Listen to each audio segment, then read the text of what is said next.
My son Peretz was at a Hanukkah lighting in Melbourne with Rabbi Elisha Greenbaum, and Rabbi Elisha said something I think very powerful. Although we know that Hanukkah candles, the message is that light overcomes darkness, the Chabad custom is to light the candles before it gets dark. Best time to light it is just after Shkia, after sunset, and even beforehand. I'm sure many of you have been to public lightings in Australia, and we normally light it when it's still light outside. What's the message behind that?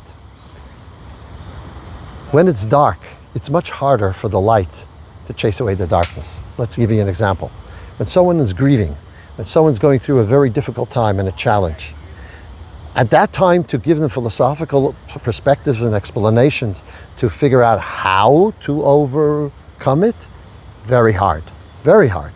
But if they're trained and if they're educated and if they grow up with the right perspectives, if they grow up with the right way of thinking about things, then when darkness befalls us, they have the reservoir, they have what to dig into, such as ideas, divine providence, or Hashem's involvement in the world at all times. These things are what we fall back on when things get dark. But when it's dark, it's very hard to fall back on that. And I think it's also a situation that we're in Australia now. We had times of just after sunset, before the stars came out. We had the threats. We had the screaming on the Opera House steps. We had fire bombings of synagogues and Jewish institutions and graffitis and a van laden with explosives. And we warned at that time, before it got dark, we warned the government, please change your policies. Give us more protection. Let the army be in front of Jewish institutions and schools like they do in Europe. And stop these vile demonstrations and these anti-Semitic statements as river to the sea and globalized intifada. But unfortunately, they didn't listen, and now its darkness has set upon us. However, according to halacha, and many do have the customs, that even after dark, we light the Hanukkah candles. That is to say, that it's so powerful, not only that when you light it when it's still light, but even when it's dark.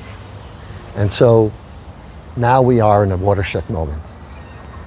I'm hoping and working for this moment to be such that we could change certain perspectives of our politicians, of our media, that ways that they thought and looked at the world till now must be transformed. The Australian people have woken up.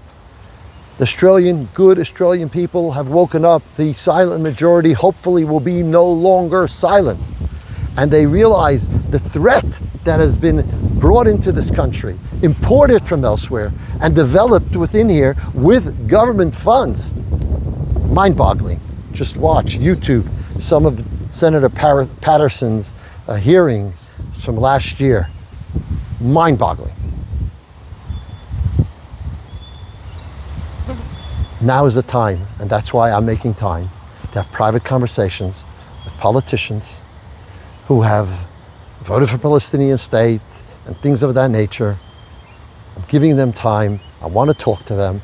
I want them to try to understand things from a different perspective. Now's the time. They're shaken up. Hopefully, they can start seeing things differently. And our media hopefully can start taking responsibility for what their virulent anti-Semitism has caused, for the way that they have presented the land of Israel, which is translated into the people of Israel. There's no two ways about it, what that has caused.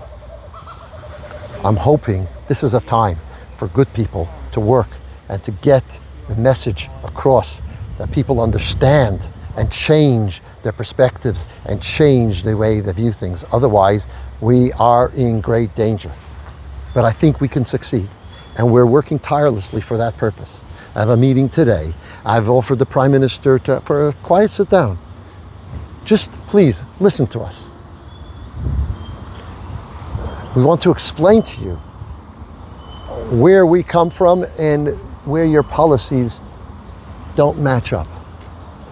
But most importantly, this is a watershed moment for the Jewish community to plug in, to understand we are part of a great people, a resilient people, a special people, a people of that have been charged to be a light unto the nations, and so we will be. So, practically, come. After lighting the Hanukkah menorah today, and if you're here in Sydney, earliest you can light is 6:38. After lighting at 6:38, go to synagogue, any synagogue. If you're here by us, come to us in Chabad at 7 o'clock. We will have a uplifting service. Plug in. We'll have latkes and donuts, and we'll be together. This is the time, the watershed moment for Jews who might not have been active, who might have been on the sidelines, to say, no, I will stand up for the Jewish people. I will learn from the Gedoshim, from those holy martyrs who were killed. I will learn from Rabbi Eli and Yaakov, who were such special people of bringing light into the world, who were people who said, no, we're not going to cower. We're going to show who we are with pride. That's who we have to learn from. That's who we have to be now. So please, tonight, come. I want to embrace you. I want to give you a hug. We need, well, maybe a little cry together. It's certainly an expression of being Am Echad, one people, one nation, the Jewish people, the special Jewish people. Come as we celebrate the sixth night of Hanukkah. And we will show the world that our light, even when it got dark, will be able to overcome any darkness. Shabbos.